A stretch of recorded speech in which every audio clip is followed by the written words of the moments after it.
primeiro, sabe? Porque o Léo, nisso aí, ele vai dar um show, porque ele nasceu dentro do Beira-Rio, o pai dele foi o grande Léo Centeno, né? Claro. Então, uma figura emblemática na história internacional, e eu jamais recatado, assim, eu comecei depois, na Guri de Vila, né? Na época, ia tentando um furinho lá para ver se entrava na Coreia, aquelas coisas assim, né? E realmente comecei a frequentar o Beira-Rio, comecei a frequentar o estádio a partir do Beira-Rio. A partir da inauguração do Beira-Rio, que deu toda aquela comoção. Eu nunca me esqueço que o repórter entrevistando assim, o pessoal tudo muito alegre, muito feliz. E daí, qual é a sensação para os torcedores?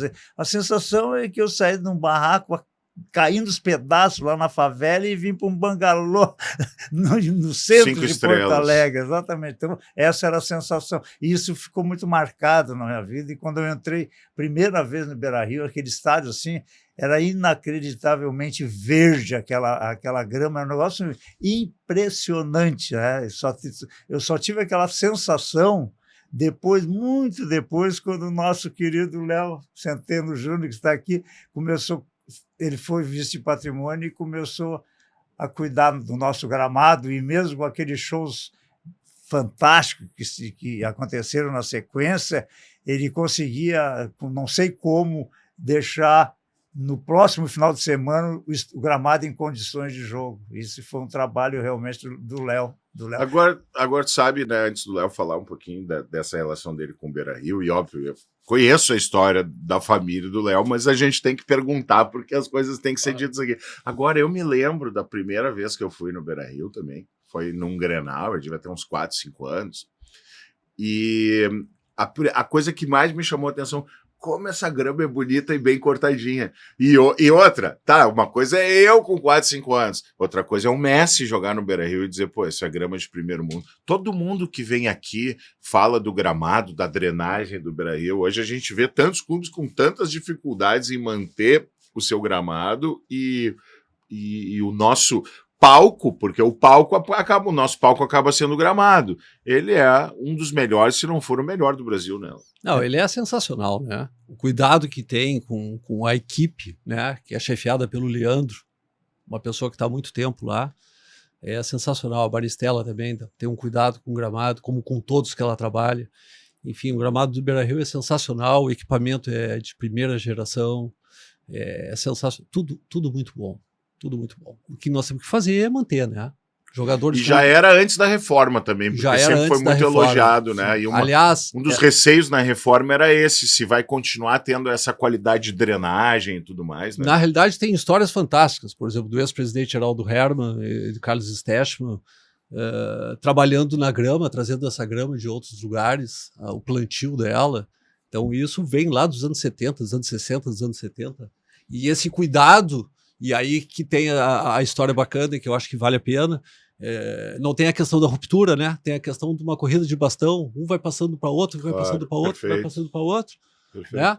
Aproveita aquilo que o anterior deixou e aprimora com a sua, né? Com até porque a melhor grama do mundo, ela depende do ecossistema climático que ela vai estar, né? Então, muitas vezes, não é tão fácil assim, tu diz, não, a grama mais cara, eu vou botar a grama mais cara, mas daqui a pouco ela não funciona no nosso inverno, com a nossa umidade. Então, é um aprendizado constante, né? O manter e cuidar e cada vez mais transformar isso num legado que o Inter dá para o futebol brasileiro, porque se a gente não tiver um gramado bom, como é que a gente vai cobrar intensidade e velocidade, que hoje são as valências mais importantes do futebol, né? Mas voltando ao Beira-Rio e não só o gramado, Léo, como é que é essa tua história? Claro, é umbilical, é genético, mas como é que tu te lembra do Beira-Rio?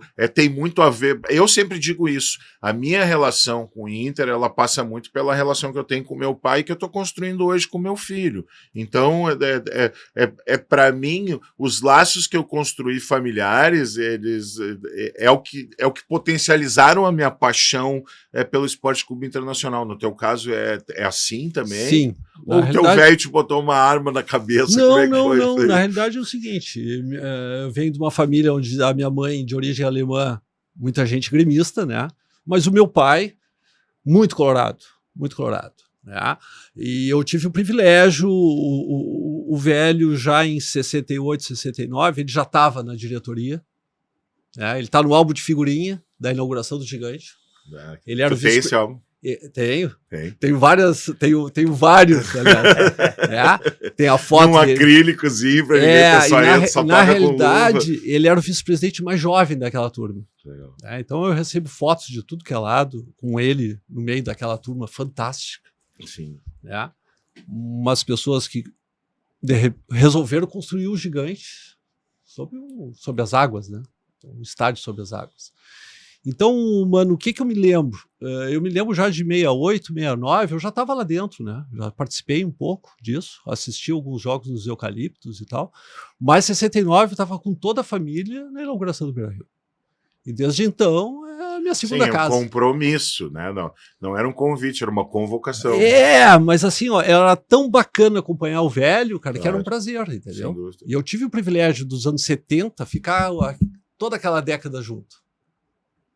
E conviver com jogadores, conviver com dirigentes daquela época, enfim, foi fantástico. Eu tenho todas as faixas daquela década do meu pai. Essa